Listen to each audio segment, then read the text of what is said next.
Hi, Daniel. How are you? Hey, good to see you, Mark. You as well. All right, well, welcome to the Edge broadcast. Thank you for having me. All right, well, listen, we're going to be talking about an end to upside down contact, but I guess you have a whole series of end upside down things and thinking. And I saw when I saw that, I thought to myself, boy, everything is upside down. So maybe if we turn everything upside down, then everything will actually be right side up. Yeah, everything's inverted.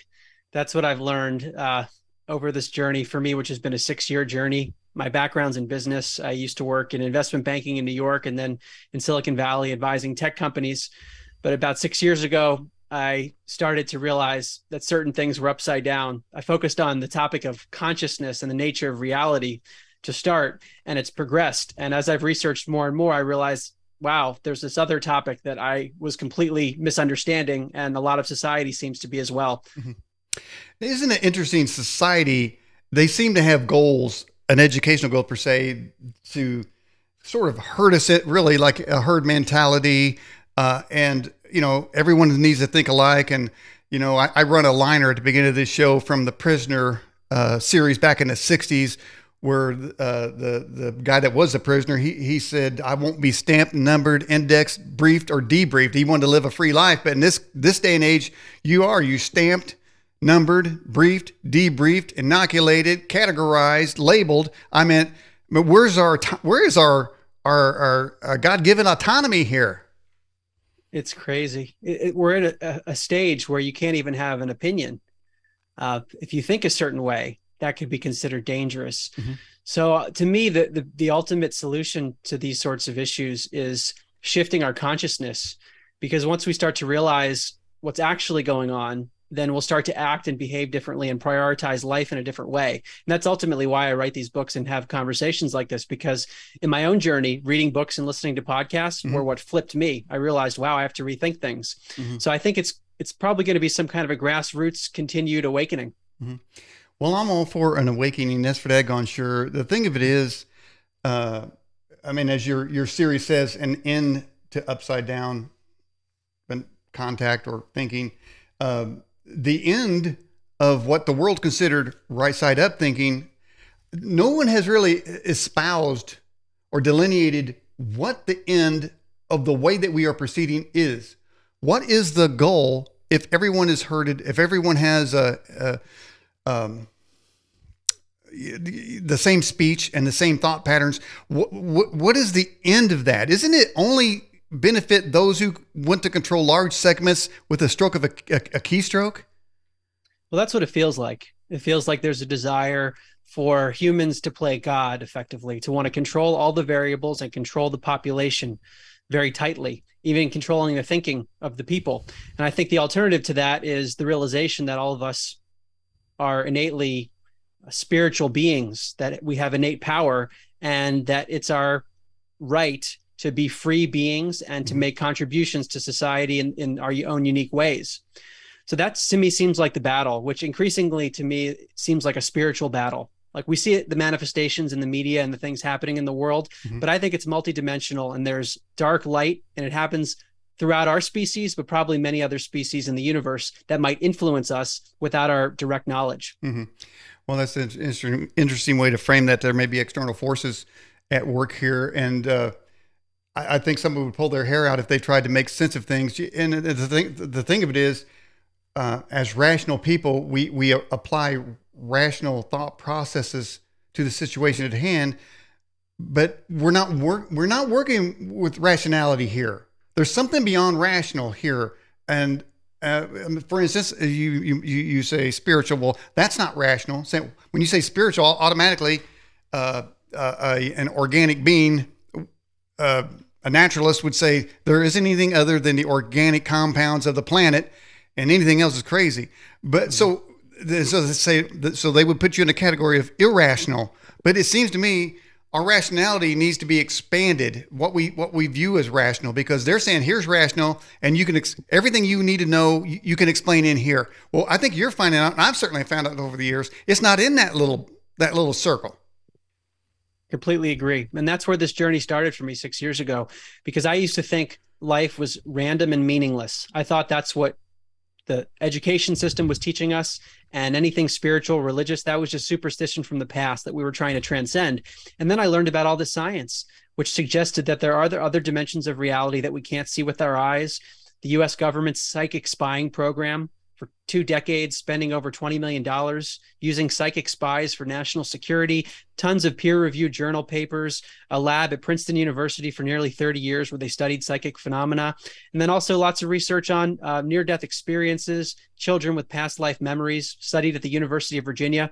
All this stuff that sounds paranormal, but actually it does fit into a different paradigm of reality if we just shift the way we look at science. So to me, actually, a lot of these belief systems, looking at the paranormal and the spiritual realms, they do fit into science because there's science that backs it up. And it is rational to some extent. But to another extent, it requires personal experience. It's not tangible always. And science doesn't like that sort of thing when it's just anecdotal. Mm-hmm.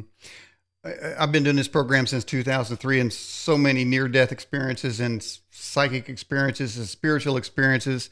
My own personal experiences in the supernatural and paranormal lead me to believe that this world is so much bigger. This dimension is so much bigger than the outside forces are trying to limit us from ever accelerating in that knowledge. And it seems like civilizations sort of rise and fall on those kinds of conflicts and struggles between a spiritual person or spiritual civilization versus a carnal one, where there's got to be a controller and there's got to be structure and there's got to be people in charge making everybody else's decisions. And it seems like these conflicts, they rise up, these two forces rise up into a battle, and sometimes, a lot of times, the naturalist view wins, and we go back in human suffering, and then the spiritual component never seems to be eliminated. Sort of less like how the Romans tried to tramp out Christianity, but the more they did, it seemed they kept popping up. And then people started saying, well, we've tried to kill them off. We tried to torture them off. They're still talking about this. What is it that drives these people to stay with their supernatural beliefs? And so I think right now it looks like we're the spiritual segment, in which I believe is the correct view, the larger view of life in general, is being tamped down, and the other forces, the control forces, are ahead. Do you see any hope that we can reverse that trend, or is there going to have to be a smash down and a restart? Well, I really don't know. I some days I'm pessimistic and some days I'm more optimistic, because if you just watch the media, you see this control system clamping down more and more, and we see more and more censorship where you can only have one opinion, basically, and governments around the world becoming more controlling. So that's not a positive trend. But that's just the mainstream view, and that's what we see in the media. There's a lot happening behind the scenes where people are waking up, and programs like yours and many others that have big audiences. You wouldn't know it if you just turned on CNN, for example. So it's hard to gauge sometimes to know what's happening on a global scale. And what I always say is the best that we can do to start is to work on ourselves, to elevate ourselves in the best way we can, and then try to be of service. And then the outcome, I mean, there's only so much we can do. Mm-hmm. All right. By the way, I want to welcome Shamrock to the live chat. If you have a question out there watching the program, just jump into live chat and Jade, the moderator, get it over here. Speaking of questions, Mark, grumpy old Army vet, says, Mark, do you have any knowledge of a treaty signed between aliens and world governments? I have heard speculation about that, but I really can't comment because I'm not an insider, and I've read, people who believe it, other people who don't believe it. There was a high up guy in the Israeli Space Directorate at the end of 2020. NBC News reported on it, and he talked about a galactic federation, and he seemed to allude to the fact that there are relationships between governments and alien species, but I can't confirm because I don't have direct knowledge. Now, while the heading of this particular conversation is centering on your book, An End to Upside Down Contact, one would think that just we're talking about aliens, but you, in the bio that we have for you, certainly are talking in a much larger, as far as contact goes, the contact that is made in near-death experiences, the contact is made by extra-dimensional beings. I mean, I've seen ghost activity myself. Something's out there, and I'm wondering what the threat is for for people to seek that knowledge as is what's out there. What the threat is to the system that they hate so much. Well, it feels like if we all knew the truth, then we would recognize how innately powerful we are and also how much we've been suppressed. And that would probably create a lot of anger and distrust. So, I mean, the more I learn, the more I realize that our population is a society of ignorance, really. And that's been my personal goal, is to try to break out of that and share information like many, like you and many of your audience members, I'm sure, as well. Um, so you could imagine if you're on the side of wanting to keep the people in a state of ignorance, you wouldn't want them to find out. I try to put myself in their shoes. So that brings us to topics like disclosure. Will there be disclosure? How would it happen? Would it be a slow dribble because they wouldn't want us to recognize the extent of the lies throughout history? I don't know. Mm-hmm. We have on the website there, I don't know if you saw, we have a question that's pertaining to tonight's topic. There are actually two poll questions, but the one's kind of on the side. All right, which non-human entity have you interacted with? And for those watching the program, those choices, that polls on the left side of the website, your choices are ghost, angel, demon, leprechaun, dog man, my favorite, alien, or Democrat. Let's take a look. I don't know how they got in there, but right now... I'm sorry. So I don't even know where you stand, man. But if you're Democrat, then people have interacted with you, because it says that the number one non-human entity people have interacted with is a Democrat. The second one is angel, then aliens. Evidently, there are those in our audience, Mark, that say they have interacted with angel or with aliens. I've got my own sort of angel family story, and I'll tell you this one. My brother was doing a wheelie on a motorcycle and ran right into a pole. And sent him to the hospital emergency room. He was on the operating table. He was getting ready to die. And my dad was in the bathroom and he was crying, and because he got ready to lose his son. And he said somebody put their hand on his shoulder and said, "Your son's not going to die." He turned around and there was nobody there. Mm-hmm. So that's that's typical of what we would say maybe would be a classic angel interaction. And sometimes angelic interactions, like all invisible things, and sometimes they're visible, sometimes they're not. You may or may not see them. All right, another question for you. This is from Yahweh First, says Mark. Have you seen the show Resident Alien on Sci-Fi Channel? I have not seen that show.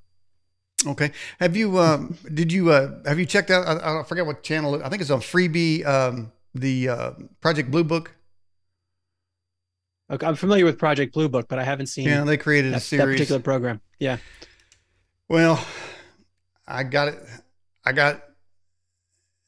see, how far did I get on it? About 20 minutes. I got about 20 minutes into it, and then I was severely I was severely wounded by what I was seeing. And I said, give me the control. I'm never watching the show again. You wouldn't think that would be something I would say about an alien show, but the content they put in there, let's just say they updated Project Blue Book. What was it, the 60s?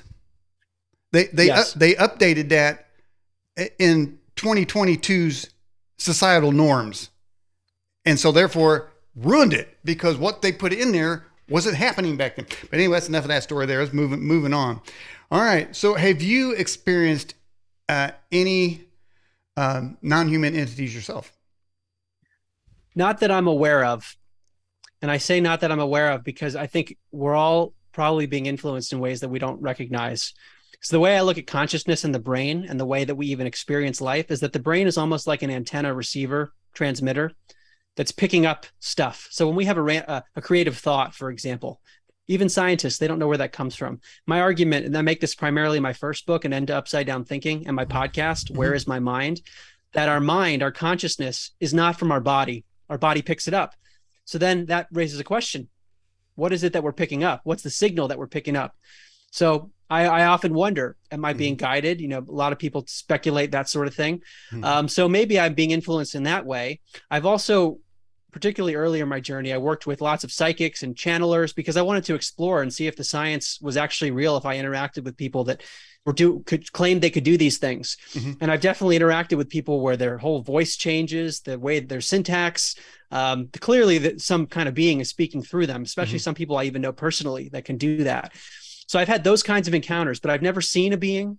I've never had a conscious experience like what you're describing. I have had lots of synchronicities as well, but that's, not as tangible. And finally, on your political question. I wrote my book, An End to Upside Down Liberty. It's all about my highly libertarian views, which are very critical of the left. So Oh, no worries. wow. Okay. All right. Well, we certainly got to be careful about that. But anyway, No worries. all righty. All right. In fact, there's the book right there in the background there. Yeah. All right. Rose says, Mark, are aliens and demons the same beings? Great question.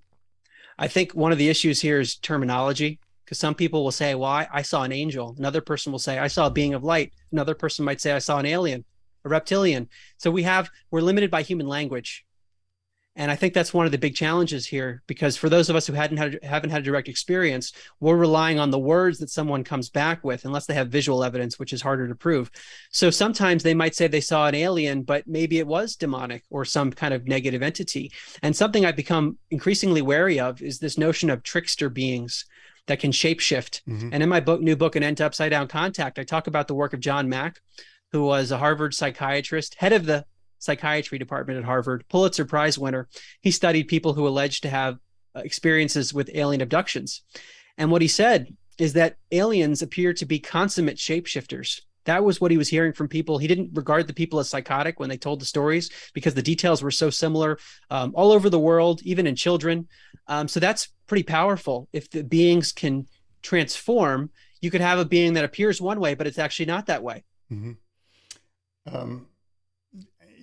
I understand that. And there's also the phenomena that people say, my grandma came to me. And that sounds innocuous enough, but sometimes I think that appearances of your late grandma might be a trickster that you're describing, because the trickster would know what you know and what triggers you, and you could be manipulated as a result. It's a really good point. It's something that I didn't consider when I first started researching this stuff. I'd hear about these accounts where deceased relatives appear, and I took it at face value. And now I'm just starting to wonder, we can't prove it. So this brings me to the topic of near-death experiences, for example. Mm-hmm. So a person is in some kind of major physiological trauma, like cardiac arrest, clinically dead, and they experience, often it's very positive. Sometimes it's hellish, but that's a smaller percentage. Mm-hmm. And there are less commonalities among those reports. The vast majority are, people are immersed in unconditional love. They meet deceased relatives. They see spiritual beings. It could be Jesus. It could be the Buddha. It could be other types of beings. It could be a being of light. And the reason I tend to think those are actually positive encounters is that people come back changed in a positive way. Like they become more spiritual. They seem to have positive change. But I think you're right, Daniel. We can't prove that every one of those accounts is as it appears to be. We don't know, because these beings are very, very advanced. Well, advancing our conversation a bit on that, we were talking about basically maybe sort of the global elitist control mechanisms that are being enacted across the planet now. When we're seeing that countries are aligning themselves in the same behavior toward their populations. And it begs the question, is there a nefarious entity that's controlling them? So in my book, An End to Upside Down Liberty, which the general idea in the book is that government is not a positive force. It's actually an oppressive force by nature. And I contemplate that question in the book, Daniel. I ask, well, if we incorporate the idea that we live in a multidimensional reality with these beings, is it possible that the power structures are being influenced? And it could be in a direct way, or maybe they're interacting with beings. There are dark rituals where people try to summon demonic forces. We know that's a real thing. It's even talked about in the Bible, but that's been discussed in many accounts since then. And there are also cases where people try to channel benevolent beings, which some people in power could try to do. But you could imagine, if you took the perspective of a dark force, you'd probably want to go after the people in power and try to influence them, because they could influence the whole population. And that was one of the other theses of the book, and why power structures, including government, is so dangerous, because all you need is a small number of people pulling the levers in society, and you can have just a little amount of evil creating a large amount of damage. And for that reason, I do often worry that governments or people in government could be influenced by dark forces. If we think back in early America, as the settlers started moving west, for some period of time, all of them had complete independence and were able to do and think and say and act and behave any way that they wanted to. until organized cities started coming, and then the rules started coming, and the laws started coming, and then everybody had to change their ways to fit in. I mean, there's good and bad there, but let's just say the good intentioned folks, had there been more of the good intentioned folks, there we would require less laws to try to manage everyone into the same pattern of behavior, because you and I wouldn't steal from our neighbor, we wouldn't kill our neighbor, there's so many things we wouldn't do. But then but there was that time when there was a whole lot more freedom. One of those kind of the freedom since the tipping point was a movie with Kevin Costner called Open Range. I don't know if you've seen that. No. Okay, it's a great movie because it's just at a time when free grazers would move their herds of cattle across lands, but then they started hitting people in town started claiming land that these grazers would just graze, because America was just this wide open place. So there was this conflict then that began to develop between the free grazers and the community, saying you can't graze in our land, and this is everything is over because we just said so. And so there was that conflict, and there was some shooting that broke out. But there was a time in history when kind of like when the Pony Express kind of went away. Did you know that the Pony Express claimed that if you got on a train, they were trying to take the place of the Pony Express, they said you would break your neck at the speed of 15 miles an hour. So they were trying to convince people, don't take the train, stay with the coach. Well, they lost. Oh, wow. They lost that argument. All right. Yeah, that's some propaganda. But I want to add on to that point, because I get into this in my book on liberty as well. Because I advocate for the notion of private property at a very extreme level, that we should be responsible for the property that we own, that we rightfully own, and that people can set up their own rules, but then it's on their own terms. And then if you're interacting with someone else's property, then you are voluntarily interacting with their rules, rather than the way we have it now. We have a third party that can impose on people, if you live in a certain jurisdiction, whatever it wants, really. And we don't have direct control over that. And that's, to your earlier point, that could be problematic, especially if there are dark forces influencing those rules. Mm-hmm. And then we have segments of the population that simply vote your rights away. I mean, and your freedom and your liberty away. And then that's something wrong with that, Mark. I'm telling you. All right. I'm with you. You mentioned something earlier about you get a thought or a dream. I think mainly about dreams, about they seem to come externally.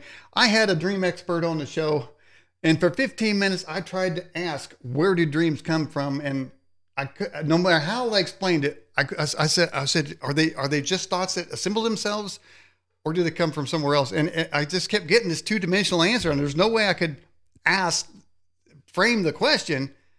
Is it possible that the information comes to us? You mentioned that maybe we're receivers, that we are receiving something, because I know that I've had dreams of things that I've never seen. So therefore, it couldn't have been a fragment of thought on a something in the brain. I don't think so.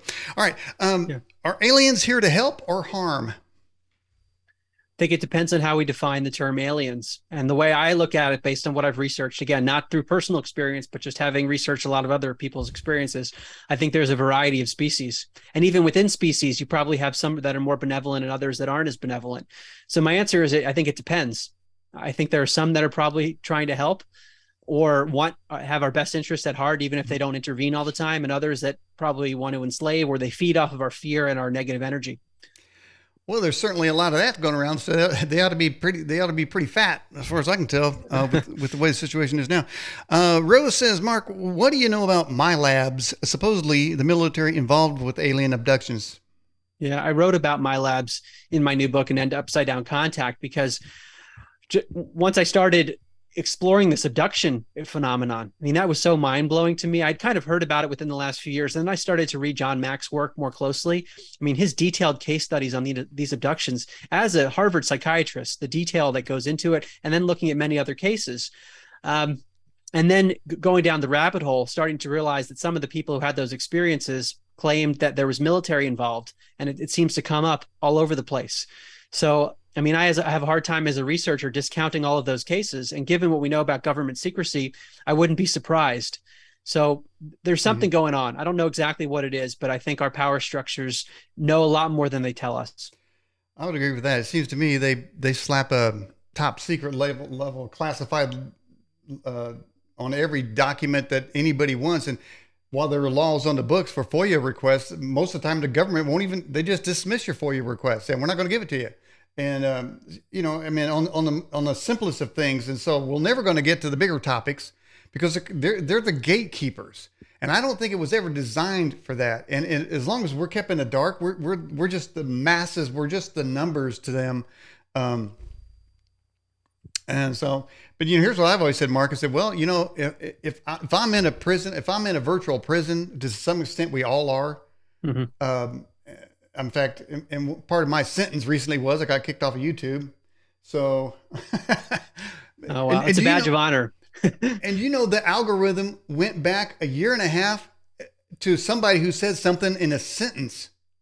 I was thinking a year and a half later, now they banned me, and they said for grievous misinformation, I'm irredeemable, man. I mean, they said there's no chance. It was so bad. They said don't even request a review. We're not going to give you one. Oh my goodness. Well, how about tell me what it is? But I think you're just disseminating too much truth. That's what it is. Yeah, you're right. It is a badge of honor, but that's kind of the dimension that we live in. But I've always said, hey, if we're in a FEMA camp, whether literally or figuratively, at least I want to know I'm in there. I want to be a free thinker in my cell. I don't want to blindly accept everything. I don't like that. I want to know what's happening. I want to know what the truth is, and then I can deal with it. But the forces manipulate so much. You had to fight tooth and nail to get a scrap of truth on any subject. Yes. So one example that comes to mind is the declassified documents on the government's secret spying program. Russell Targ, who was one of the leaders of the program back in the 1970s, apparently his son is an attorney and was able to get the documents declassified because he used legal tactics to get them out. But if we didn't have that, I mean, someone like me as a researcher, it would have been much harder to research the topic of remote viewing. And in my book, An End to Upside Down Thinking, I was able to include some of those declassified documents, which say remote viewing is a real phenomenon. Implications are revolutionary. And then it shows the scientific panel that examined it. Now, as a researcher, that's very compelling. And without having that kind of, hardcore evidence, it's much more difficult to convince people. So I completely agree with you that we get like these little scraps, because that's just that's one little piece of evidence, which is still really important, but there's so much that we don't know. And my mind keeps going back to something I've been looking at more recently, and I mentioned in the Contact book and also in the Liberty book, is the scriptures known as the Nag Hammadi texts. Mm-hmm. Are you familiar with them? Mm-hmm. Yeah. Okay, so let me just summarize, because I hadn't heard of them before, but these were uncovered in 1945 in Egypt. There were farmers looking for manure, and they found these jars in the ground, huge bound books written in the 2nd, 3rd, 4th century AD. And there are a number of basically little texts within the whole bundle. And a few that I focused on, one is called The Secret Gospel of John, another is called The Nature of the Rulers, and another is called On the Origin of the World. And one of my favorite quotes from it, I'll paraphrase, it describes the origins of humanity. It basically points to this notion that you're describing, Daniel, which is that there's a force that suppresses our knowledge. And this has been going on for a very long time. And the quote that I always point to is, it says, "The rulers kept humanity in a state of confusion and toil so that they would be preoccupied with the things of the world and not have time to focus on the Holy Spirit," which is, that summarizes our world in many ways. Mm-hmm. Yeah, I think there's a scripture that says, "Know ye not ye are gods," and that is a fearful thing to the controllers, because in the controller's mind, we're the slaves. We're basically cattle in that in that situation. By the way, we have a little comment. It's not a question. It says, "This smart guy sure is sharp." Thank you. Right. That's pretty good. So there's a lot about us being controlled and disinformation out there.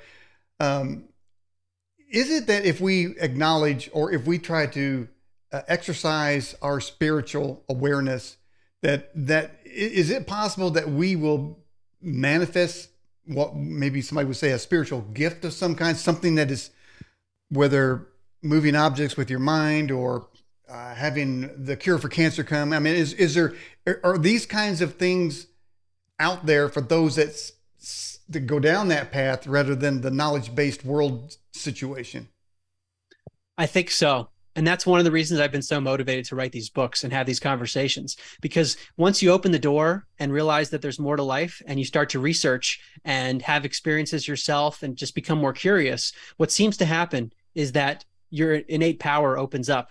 And in my second book, An End to Upside Down Living, I talk about the awakening journey. I've studied many journeys of people, not only ancient people, but in modern times. And there are many similarities.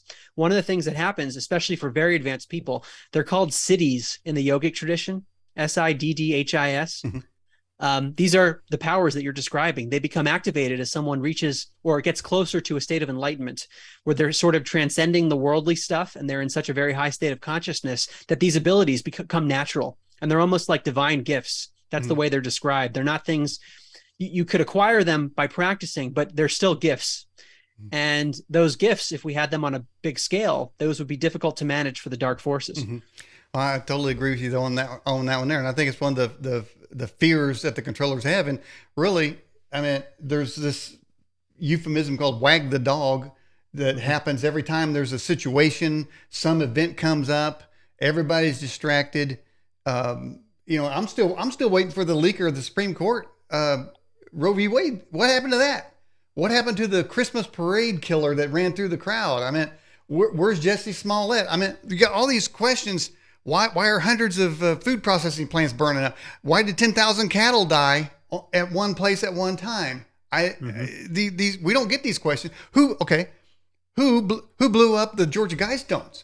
They had video camera on there 24 hours a day. All we get was a clip of a car at the bottom of the screen going that way. But that thing was on 24 hours. I haven't even heard a forensic investigation. In fact, Mark, you must know that they blew the thing up. They tore it down before they did the investigation at the crime scene.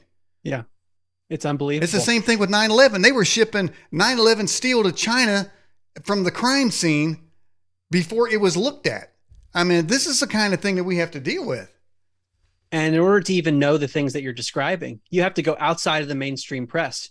It takes a free thinker and someone with the energy to say, I'm going to turn off the TV, or maybe I'll turn on the TV to just know what they're saying, and then look at these other resources and do my own investigation. Otherwise, you're never even going to know these things. And that's been one of the hardest things for me personally, because I feel like there's so many people who are very intelligent from an intellectual standpoint, but they just stick with the mainstream narrative and they don't look outside of it. And they have such a hard time believing that there could be these other facts that exist. So then they just stick with the mainstream narrative. And we need more and more people doing what you're describing, is asking these questions, because that opens up a whole can of worms to try to understand what's actually going on in the world. That's just pure laziness, what you're describing. And most people take that path.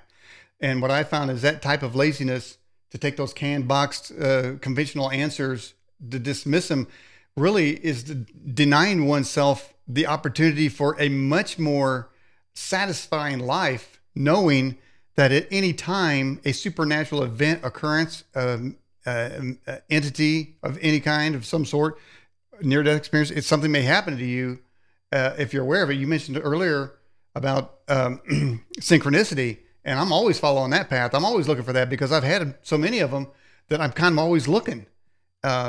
You know, and I'll tell this classic one. I was going to a barbecue place with the wife, and I said, we're going to get a free cake.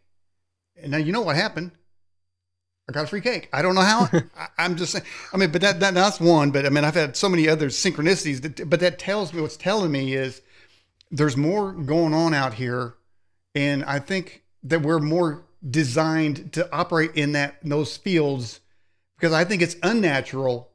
It's upside down to be in the carnalistic, naturalized world of canned answers and formulas that we're given. And besides that, every formula that we're given to say this is the truth, the next year it's going to be disproven. Right. Yeah. I think our nature is to be free. That's our spiritual nature. And we're embodying that spiritual nature through a physical vessel.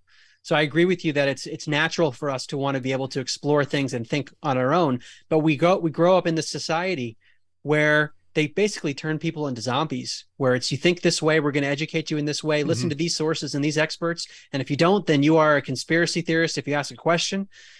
And it can be seductive to just go with the flow. And you're reminding me of a conversation I had with a friend of mine, very, very smart guy. And when I first started researching several years ago, I was telling him evidence of psychic abilities, evidence that our consciousness survives when our body dies. And he looked at me and said, Mark, you might be right. You're giving me a lot of compelling evidence, but my life is pretty good the way it is, and I don't want to rock the boat. So I'm not going to pursue this. So there's this psychological hurdle for a lot of people where they don't want to rock the boat in their life. Mm-hmm. Mm-hmm. All right. We have this question here from Australian Ben. It says, John Mack posed an interesting question. Is what is happening, alien abduction, isn't happening? What is? Mark, what is your underlying pathology in these people living through profound paranormal experiences? Okay.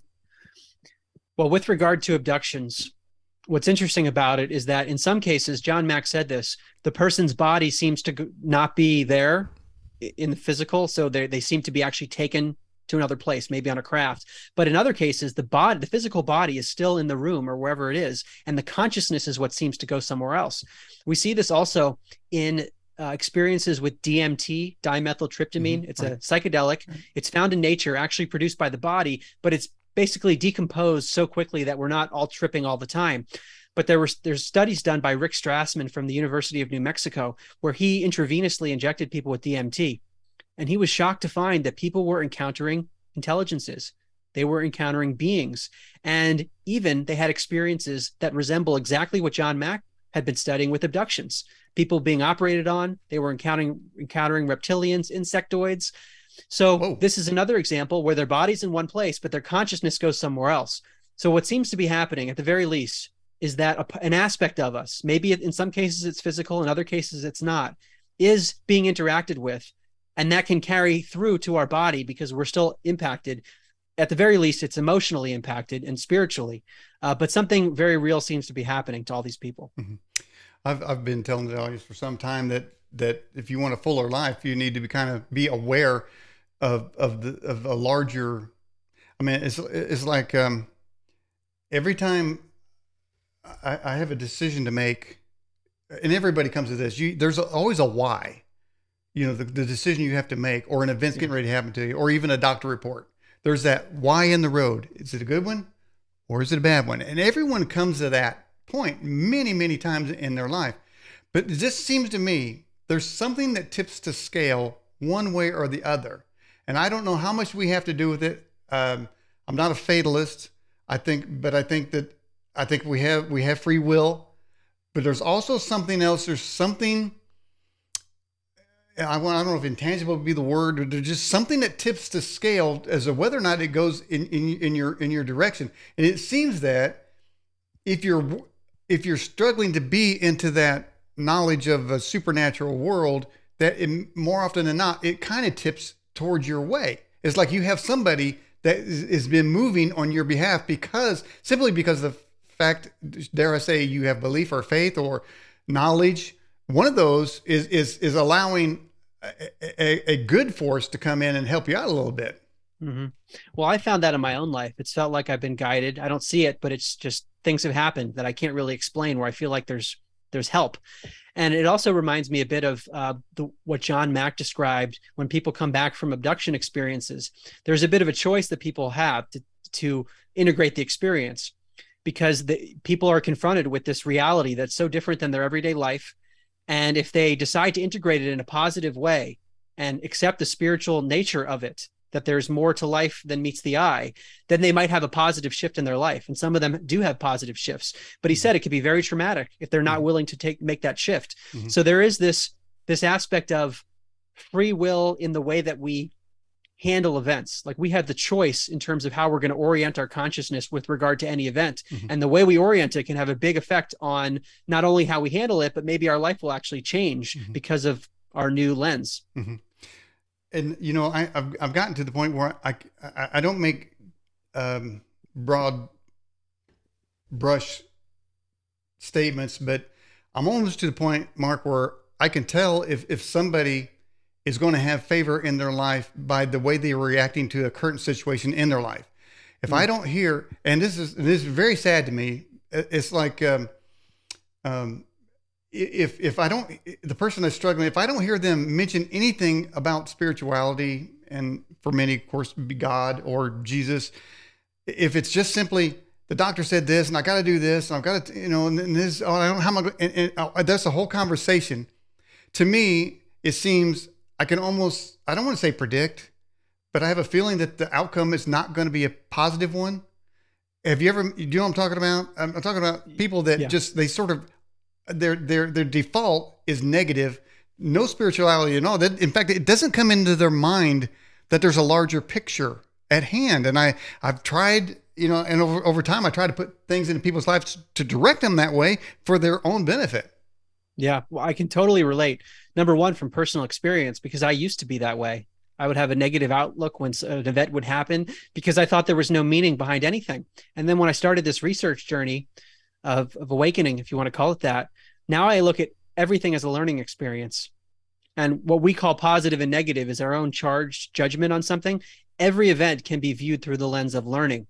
And that's how I look at something when it happens. There's this instant reaction. If it's a negative event where it causes some kind of suffering, there's an instinct where maybe I'll be in a negative state for a short amount of time. And then my rationality will kick in and I'll think, okay, what's happening here?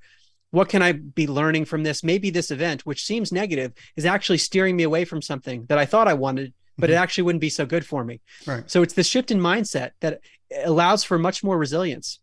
Exactly, man. You just hit the nail on the head right there. That's the zero button right there. That is that what appears to be a negative, and then it looks like, and in fact, it comes to us as a negative. It seems that we willingly jump into that and agree it is negative, but maybe we don't need to agree with that. And I'll give you a case in point, a personal experience just recently. This is very private, but I'm going to just say it to everybody watching. I thought I had a hernia.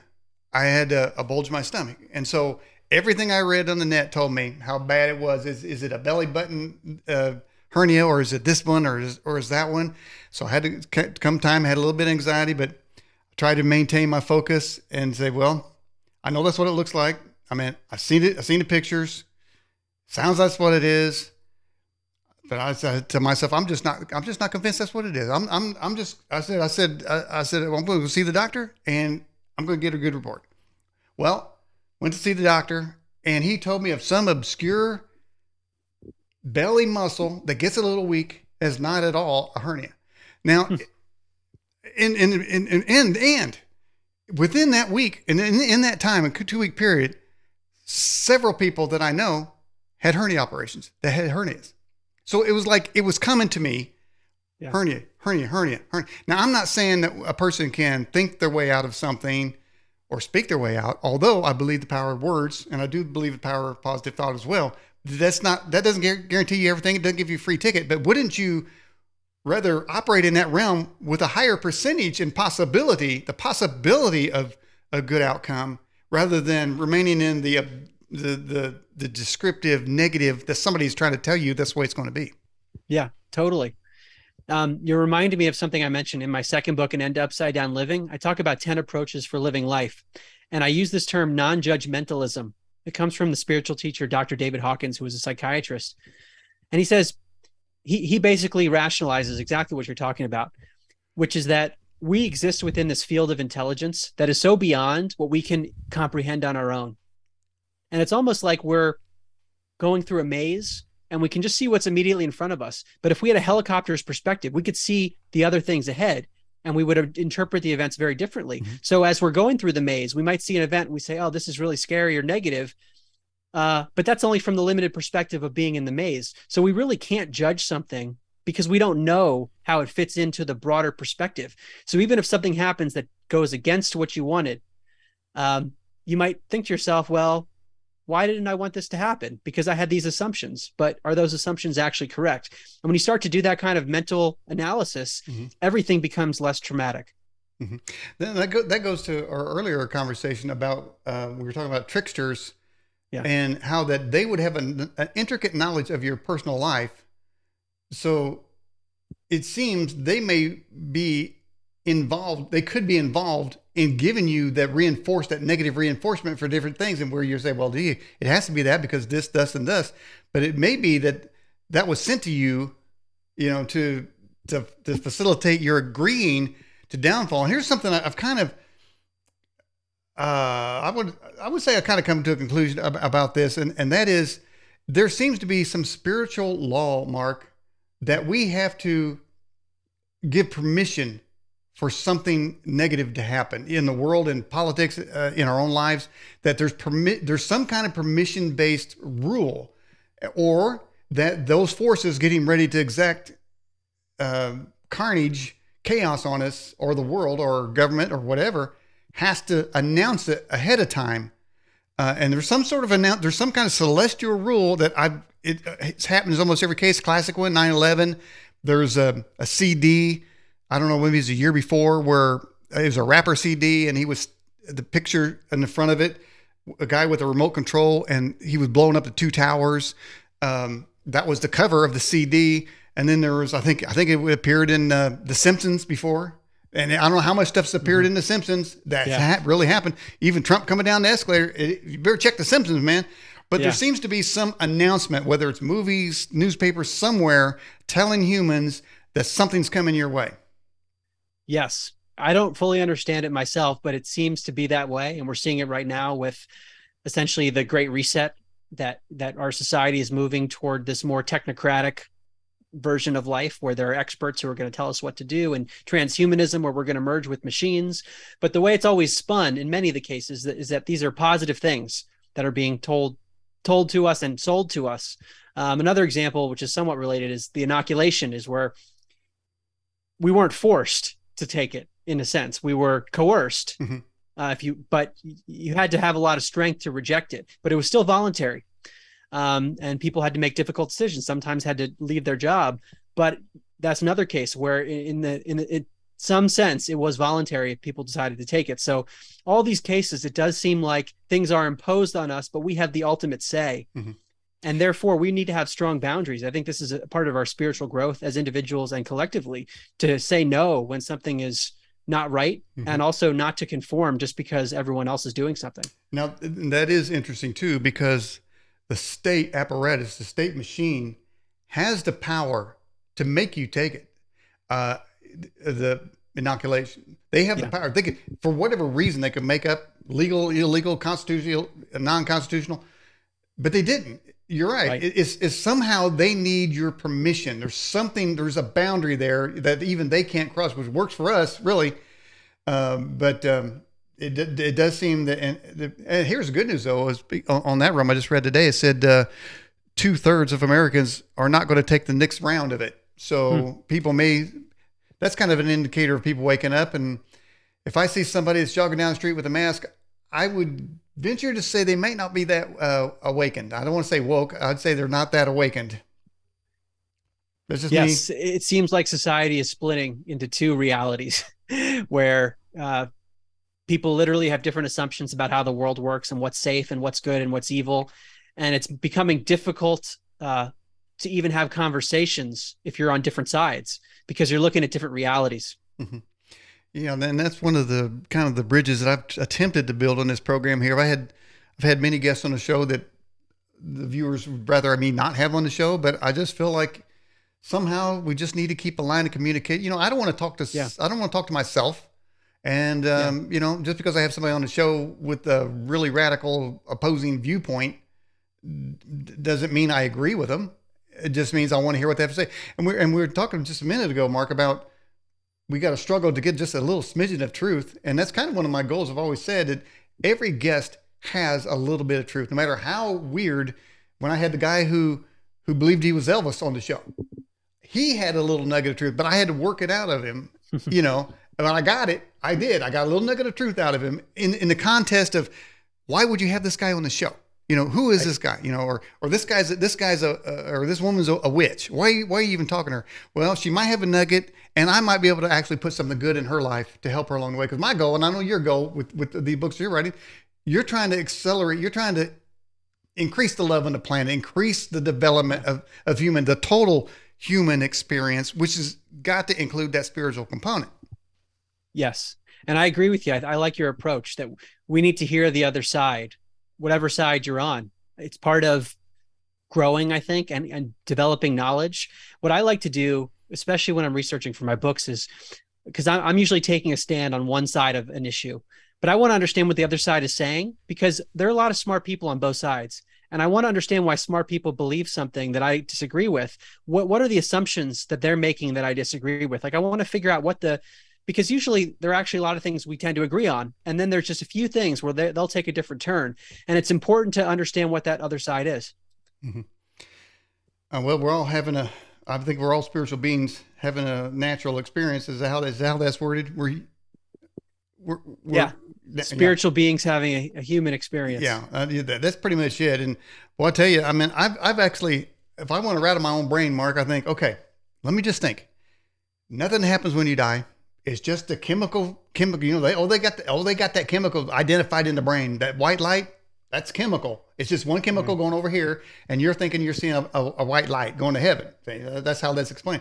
So I thought, okay, if there's nothing on the other side, okay, so now I'm going to die.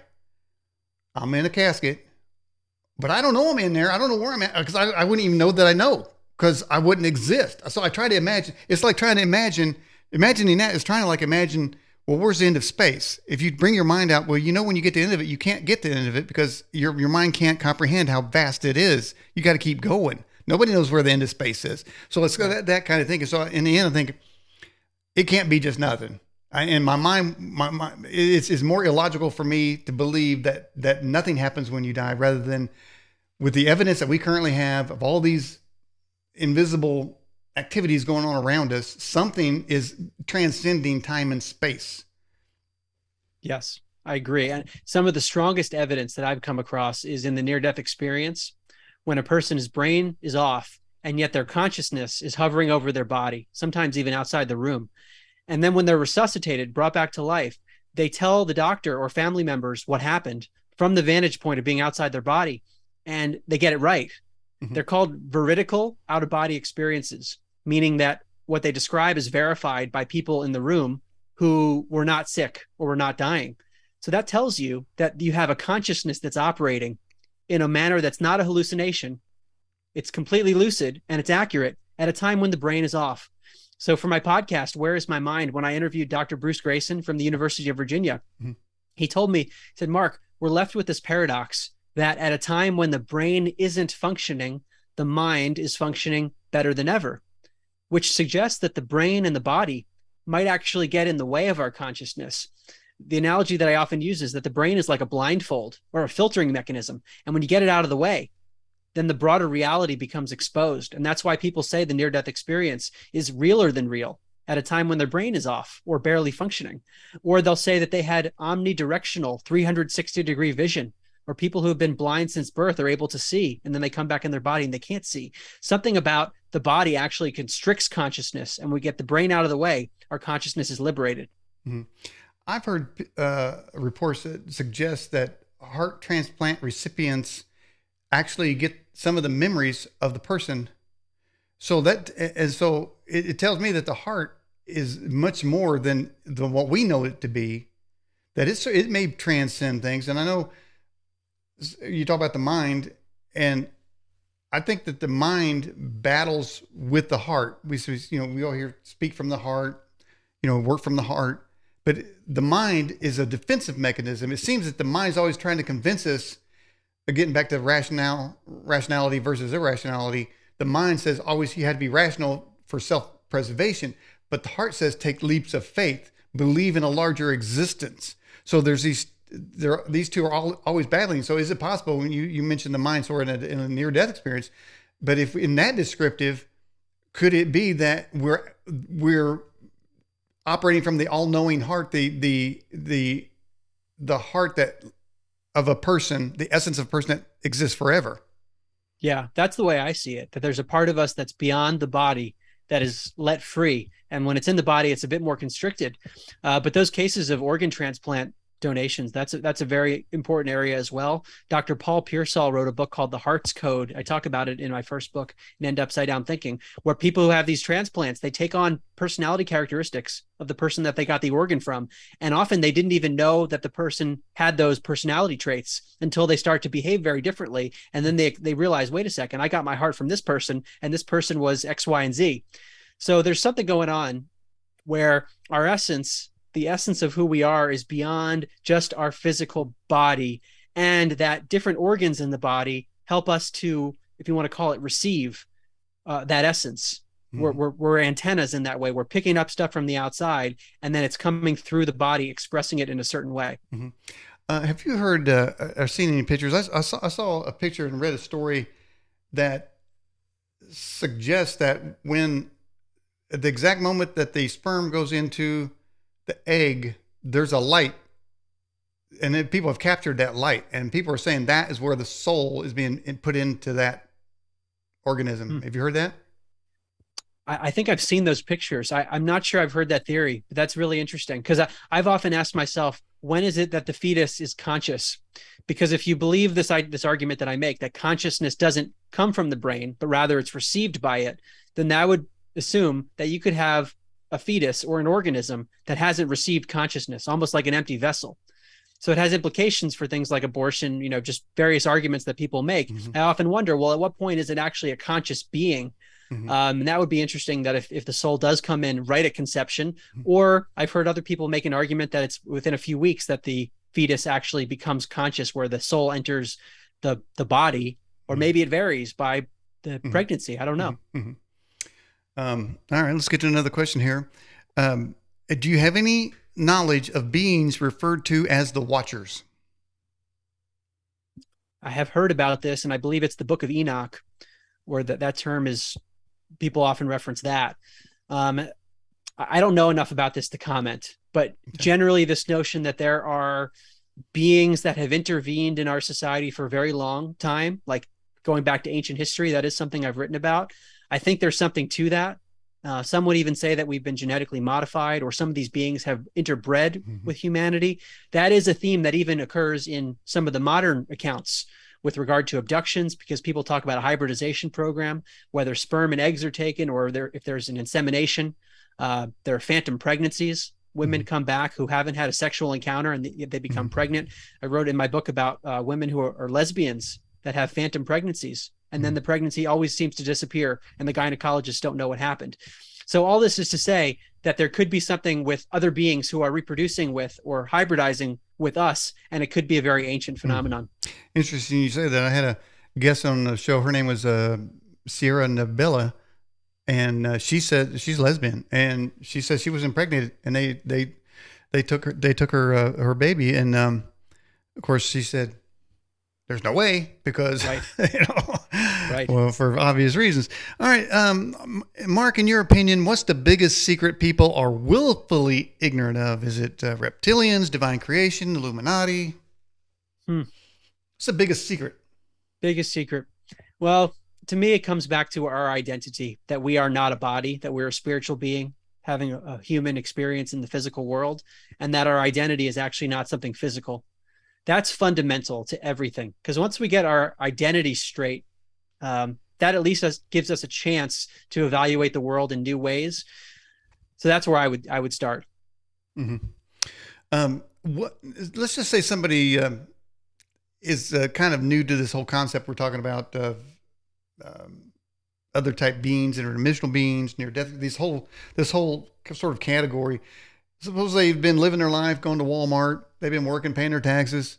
They realize that they have this sort of emptiness. There's something that can't fill it. They can't fill it with, drugs or whatever. And their life seems to them to be meaningless, unorganized, chaotic. And they just may come to the point, well, maybe is there something else out there? So, I mean, in that very moment, how would you relate to them to say, to move toward where we're talking about living and operating in an awareness of a larger spiritual world? Well, when I usually talk to people who have that mindset, because I used to have that mindset, this very nihilistic world is meaningless perspective, I like to start where we can agree on something that's mainstream. And where I start is on the connection between the brain, this physical structure in our body, and our consciousness, which is our sense of experiencing. It's subjective. The body is something physical. Consciousness is something non-physical. This is known in science. even according to mainstream neuroscientists. It's called the hard problem of consciousness. And Science Magazine, totally mainstream outlet, has called this the number 2 question in all of science, which, to paraphrase, is they ask, how is it that something physical like a brain could produce something that's not physical like consciousness? Right. And that exploration, in my opinion, leads to the understanding that, wait a second, the reason that we don't know how a brain could make consciousness is that because the brain doesn't make it at all. But I start there because even your best scientists can't explain to you how you are conscious. And once you realize that that big question is unanswered, it opens up a lot of possibilities. Well said. That's a good approach. I was just wondering, we were talking about the spark of life. It seems that science is getting closer to cloning humans. Who knows if they've already not created a human animal hybrid or transhuman of some sort.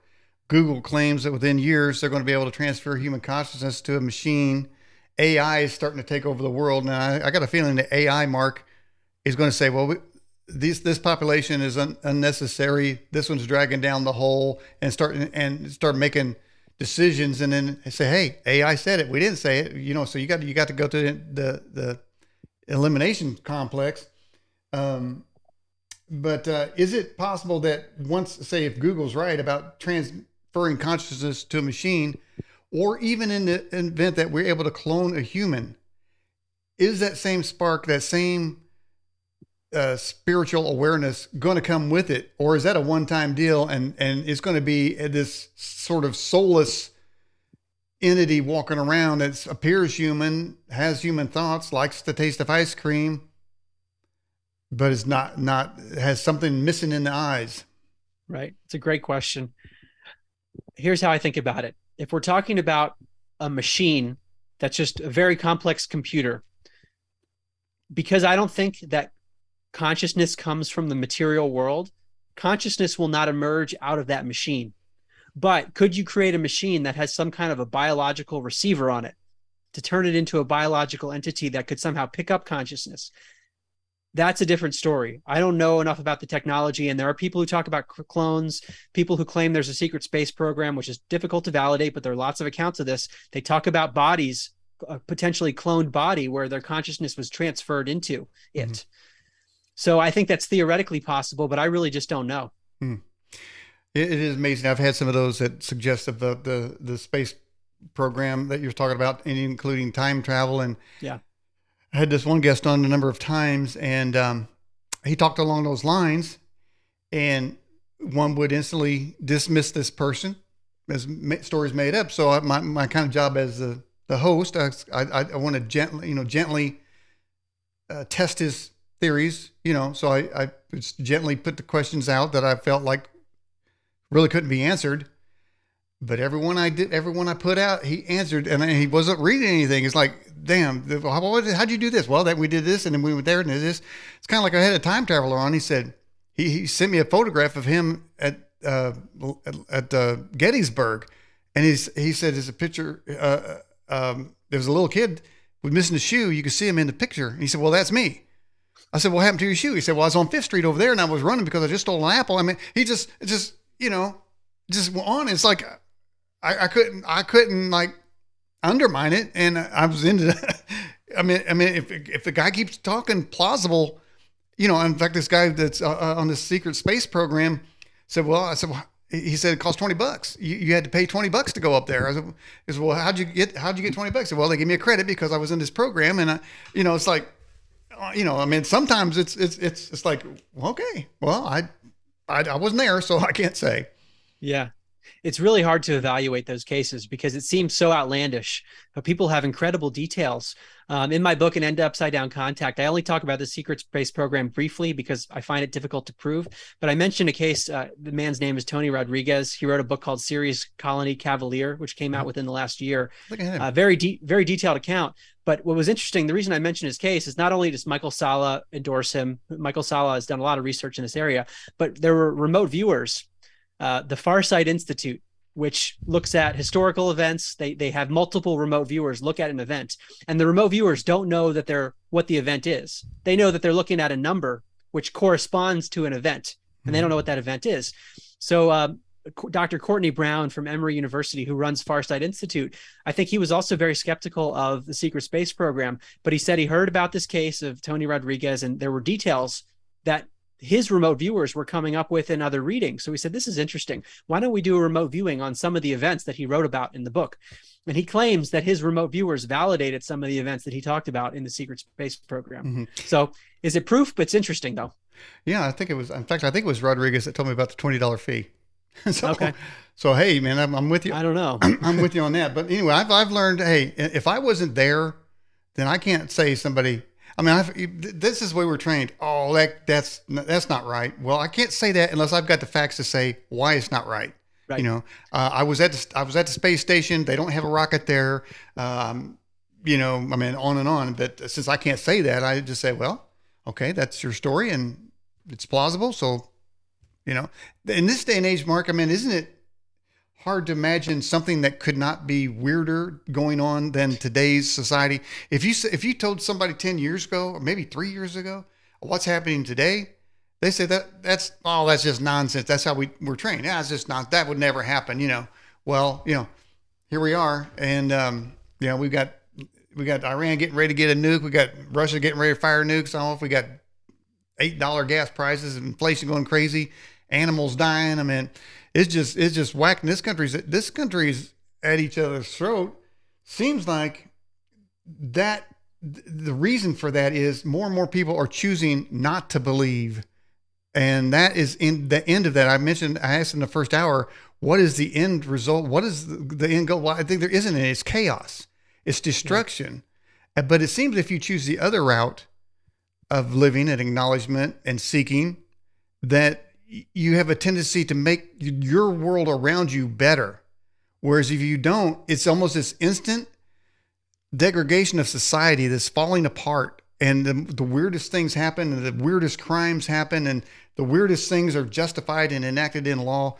So I mean, we all have a choice, but man, we need to make sure we're making the right choice. Yeah, because what's happening right now is it's pretty scary to see it's unfolding this quickly too. Mm-hmm. And it's opened my mind to a lot of things because it's happening in front of us every day with the media. We're seeing how we've been lied to or things have been concealed.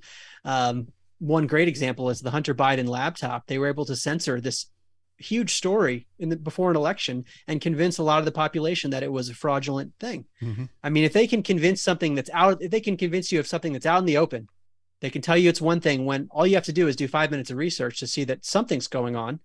Mm-hmm. Then what else is being concealed from us? But that openness is really critical because then we start to break free from a lot of the assumptions that we've been programmed to have since birth. Mm-hmm. I'm constantly trying to think, like, what do I still assume to be true just because I was told it to be true? Right, and exactly. How do I know that to be true? Because I know I still have programs. Mm-hmm.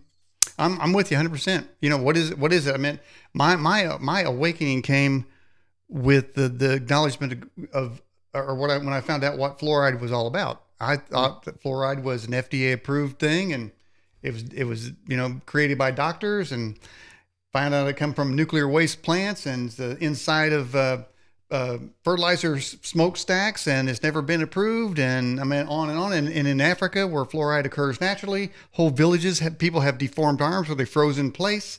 So I was thinking, well, but that's on every. Of course, there was one little hint, because on the back of a toothpaste it does say, if you ingest more than a pea size, call your local poison center. Mm-hmm. Not your doctor, your poison center. Well, why would that be? So anyway, that was sort of the awakening, and I think a lot of people need to start going through there. You mentioned the Hunter laptop has been hit. Where's the apology? Right. Where's the apology for the 3-year investigation by what's his face? I mean, there's just never an apology. It's just like this. Move on to the next news. And of course, it's called gaslight. We live in a world where we're being gaslighted every day. And you just said it. What you plainly see with your eyes, you plainly research what the truth of the matter is, and somebody's telling you it's not what you see and it's not the results. And we were just told that the border is completely safe or secure, and now, so we got 3 years of the Hunter laptop still sitting out there with all kinds of crimes on it. But the investigators for the Mar-a-Lago documents saying we can't have somebody looking at those because we need to investigate this quickly. I'm thinking, when did you start that? Right. All of a sudden now now you want to, somebody slowing down your investigation now. Wait, gaslight. And I'm not making a case for Trump or left or right. I'm more of a libertarian like yourself. I don't like, to me, I just don't like those titles. They're separators. Yeah. Seems like libertarian man, hey, both of you, okay. Yeah. Can we all get along? Can we all get along? But on the other hand, there's a trend, and that trend is keeping us back, keeping us at odds. We're not going to progress. And I've always said this, Mark, because I've had so many people on the show say, well, we've just get our vibrations right. Let's just, we get operate in a higher vibration. I'm thinking, well, you might operate in a higher vibration, but there are whole continents like China who has subjugated a whole class of people to be their slaves.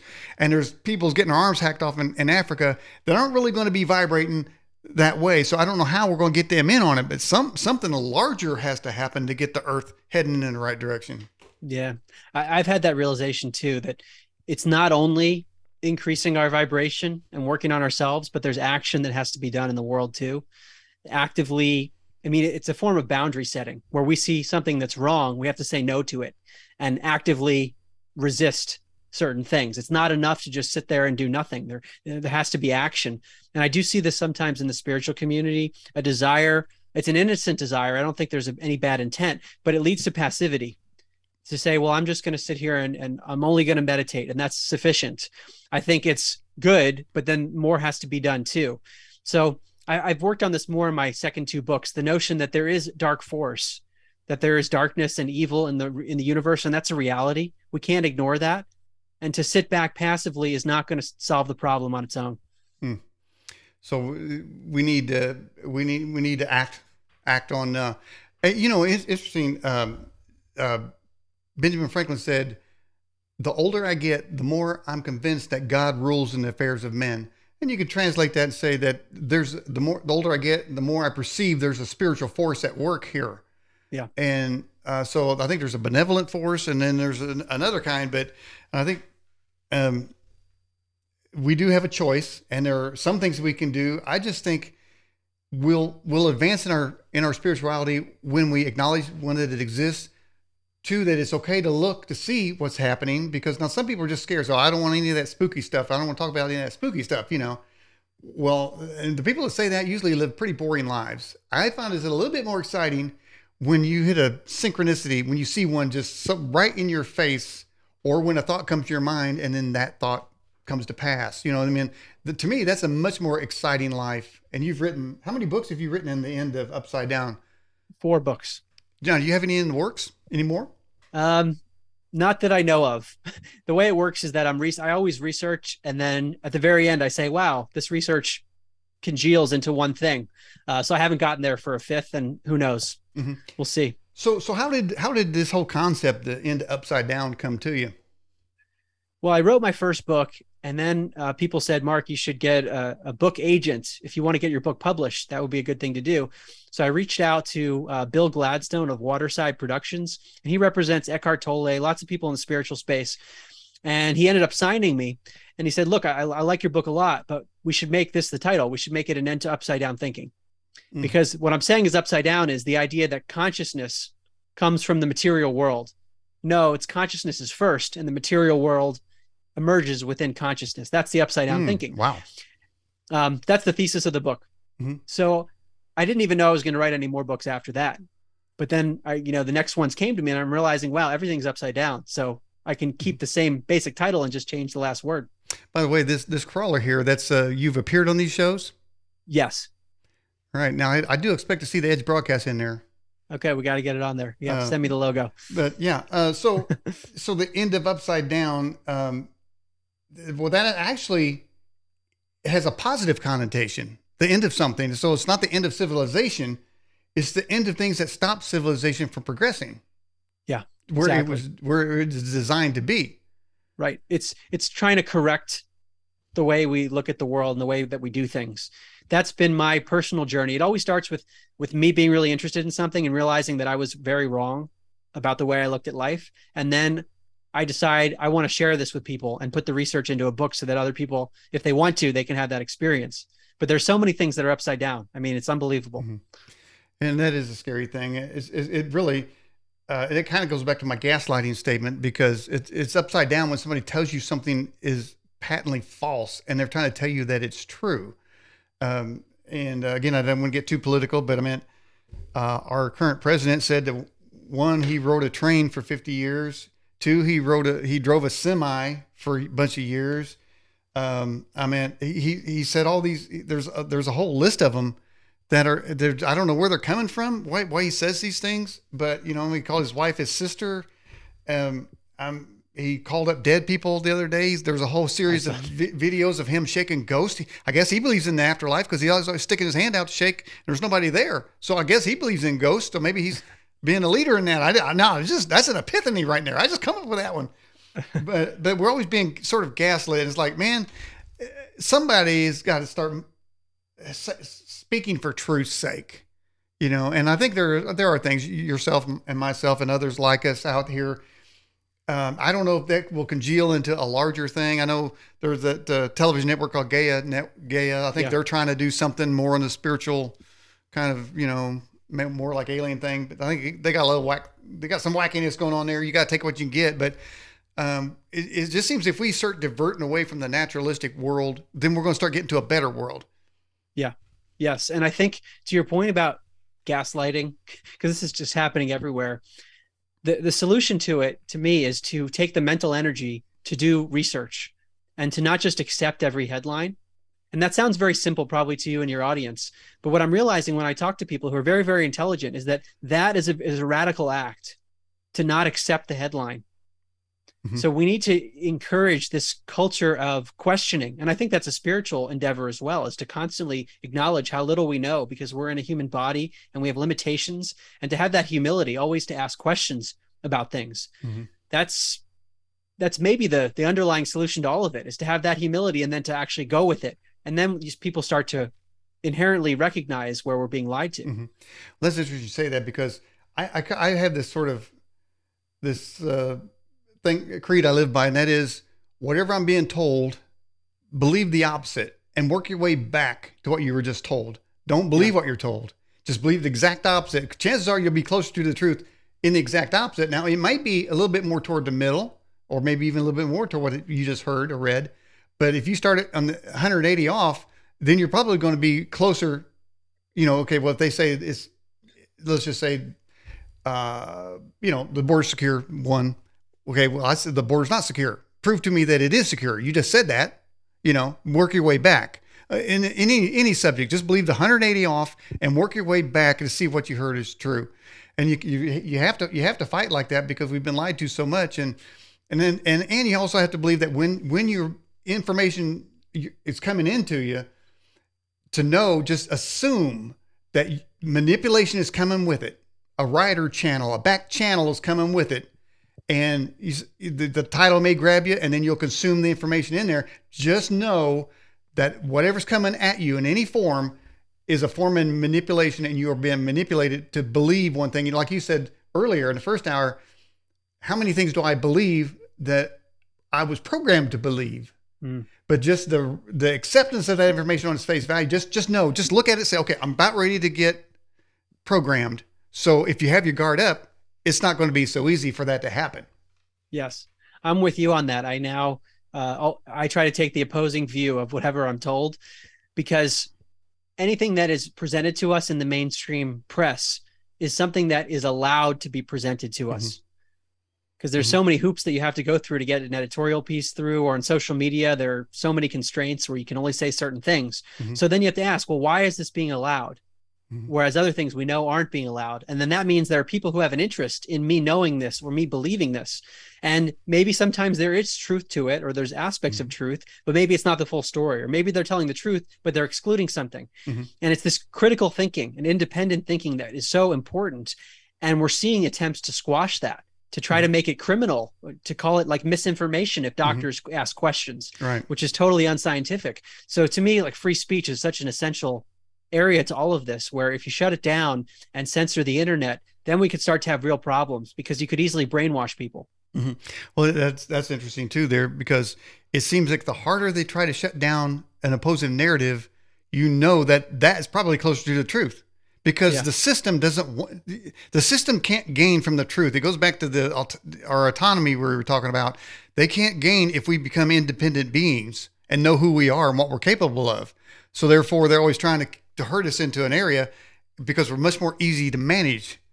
But I'd rather have a little bit more chaos and have a little bit more liberty. What, isn't there a saying that some maybe one of the founding fathers said, don't trade a little bit of peace and safety for freedom? Not Yes. what we do. We trade peace and safety for our freedom, and in that end result, Mark, is not good. No, it's for the illusion of freedom, Mm-hmm. because you're giving up your power to other people and assuming that they're going to take care of you, that they know what risk that you should be taking. And that's what I challenge in my book, An End to Upside Down Liberty, this idea that government is a benevolent force. It's a mommy and daddy that's going to take care of us. But what is government? It's human beings. And how could they possibly know what's best for me or for you, Daniel? They couldn't, even if they wanted to, because they're not in our mind. Mm-hmm. We're complex beings with lots of subjective preferences, things we like and we don't like. Mm-hmm. Why should a third party make decisions for us if we didn't give them explicit permission to do so? Mm-hmm. That leads to a lot of potential danger. And we've seen it throughout history. And this country was founded on this highly skeptical notion that power is a dangerous thing. Mm-hmm. And we've gotten away from that since the founding fathers. Mm-hmm. It just reminded me of the early days in the 2 weeks to flatten the curve days. Yeah. When Michigan ordered, I think the governor of Michigan ordered people not to plant seeds in their backyard and not to go fishing. That tells you the end, the closer to the end result of the chaos that would be enacted upon us if we give these kinds of people more power and agree with them. Because obviously the people of Michigan must have agreed with her, put her in there. I don't think they were ready for what they got. But I mean, that kind of ridiculous and that kind of thing happened all across the country in the most ridiculous lockdown efforts. They were picking and choosing winners and losers. It's like, you can't do that. You don't have the knowledge to do that. And so back to chaos. It just enacted chaos on the entire country, and our kids are years behind in their learning as a result. Yeah, I worry about the next generations, the psychological trauma that's been inflicted upon them. And just from the perspective of developmental psychology, the brain is developing. And when you have kids that are force masked and they're not breathing fresh air and they can't see the facial gestures of other people and the facial expressions, that's got to be damaging. But if you were someone who wanted to control people, you'd want to control the children, because to indoctrinate them at a young age, that is a very powerful way to control the population. And we've seen this with totalitarian governments throughout the world. I mean, people talk about Hitler Youth. That's one very drastic example. But we see this throughout the world where governments are infiltrating the school systems and they're indoctrinating with messages and biases that they want, ultimately to make the population more compliant with authority figures. Mm-hmm. That is absolutely true. And here's the thing, Mark, this group of kids that are coming up, you and I, you're obviously a younger gentleman than myself, but we get close to an age where we're in a hospital and we got IVs, and you got one of these kids that come up that way running your IV, or you know where I'm going with that? Yeah. Because we're seeing a certain soullessness of some of the kids today, and some of their actions and behaviors. They have no sense of decency. I mean, not all, I'm not broad stroking, but you see, like sort of like mob mentality and things going on that they don't care where you live or die. I mean, I'm seeing this whole segment, and coming out of the colleges for that matter, where humans are nothing more than numbers and inconveniences, especially ones that don't agree with you. You just may end up on the other end. They may be your doctor and they don't like you. You know, you don't want that. But there used to be something that controlled that, whether where people disagreed, but yet people were decent to each other. But those things, that glue isn't so much there anymore. That glue's coming apart, and who knows what can happen. In fact, there was a video the other day of an anesthesiologist guy was told that he didn't do something right in the operating room, and so they were investigating him. He found out about it, so he went and they got him on video of talk about IVs. He went and put some kind of poison in 10 different IV bags, and they got him on video, and he would put them back. But that kind of soulless activity is out there. When people get knifed in New York City in the subway, all these deaths and gruesome murders, because there's nothing there. Well, one of the underlying issues in what you just described, talk about in the Liberty book, is extreme collectivism. The idea that all that matters is the greater good, this very abstract thing. And if you believe that, which sounds really nice, the problem is that it ignores individuals. It means that people are expendable. They're just numbers. Oh, so this person, we can let this person die. But to me, it's like, yeah, the collective is important. From a spiritual perspective, it's important. But the individual is important too, because the individual is part of the collective. You can't have a collective without a bunch of individuals. And that's what we're seeing, is this extreme collectivism, that we have to do this. It's for the greater good. It's for the benefit of all. We're being compassionate. And no, we're not being compassionate. We're not being compassionate toward individuals. So we have to start regarding each individual as important. There are in the game of life, there are winners and losers. We have to accept that. There are risks, right. There's success and there's failure. And every time people get together and try to eliminate those, it's totalitarianism, and it's a horrible way to live. We cannot save people from themselves. And so their answer to that is control them so they can't make any decision. I mean, that's just no way to live. No. And the argument that I make in my Liberty book from a spiritual lens is that so my perspective is that we exist in large part in the physical world to evolve. To evolve with the level of our consciousness. And we see this in the life review and near-death experiences. People get to relive their lives through the eyes of the people that they impacted. They got to see how they impacted people by becoming those people. So they get to see the positive and negative impacts. And then if you combine that with the notion of reincarnation, it seems like there's a cycle for us to evolve through different bodies. And if you believe that's true, then to your point, Daniel, then we need to have an opportunity, the freedom to make mistakes and to succeed, but to do it on our own terms. And that's why liberty is so important, because right now, governments or authority figures, technocratic figures, they want to tell us what risk to take. So if there's a mistake, it's on their terms. And yeah, we might make mistakes if it's on our terms, but at least we're having the learning and we made the decision.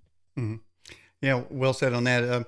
Going back to that life review, I certainly believe in that. And I keep thinking, okay, well, there's the story of Scrooge, and, he gets the three ghosts, right? And I guess at some point, he sees Bob Marley, who has chains and a ball he's walking with. I think it's Bob Marley. And they said, well, what are these chains? And he said, these chains are the bad things I did in my life that I carry with me through eternity. I think it was Bob Marley. Either Scrooge had that chains, and he said, I forged them link by link. And so that really kind of struck home with me. I'm thinking, Daniel, don't forge that link. Okay. Make it a good thought, do a good deed. Don't think that bad thought. Don't do that evil deed. Cause I think, man, I don't want to have to answer for those links, Mark. Yeah. And in my life review, I already got enough embarrassment in there already. So I'm trying to add less and less as time goes by and find out what I can do to back those up. I don't know if they can be corrected, but man, I'm sure we all have a life review that we're not going to be too proud of. But you know what? We're all still alive, and every day we get to write the next chapter. Every minute of every second, you get to write the next verse, the next line. So the past is past. Now you can write a new line and forge a new path. Well, Mark, we appreciate you coming on the Edge broadcast. Any final thoughts? Website, anything? I just want to add on to what you said about the life review. This is such an important topic. So important that for my podcast, Where's My Mind? We did a whole episode on it because that's a life-changing idea. If we start to look forward in our lives, and we can't control the past, but if we're going to treat every interaction as if it's part of a life review, that can change our own lives and change the lives of people around us. So I close on that note. And thank you so much for having me on the show. Thanks for your open-mindedness and your willingness to interview so many people. Okay. All right. Mark, I appreciate you coming on the show. Thank you. All right. Bye-bye.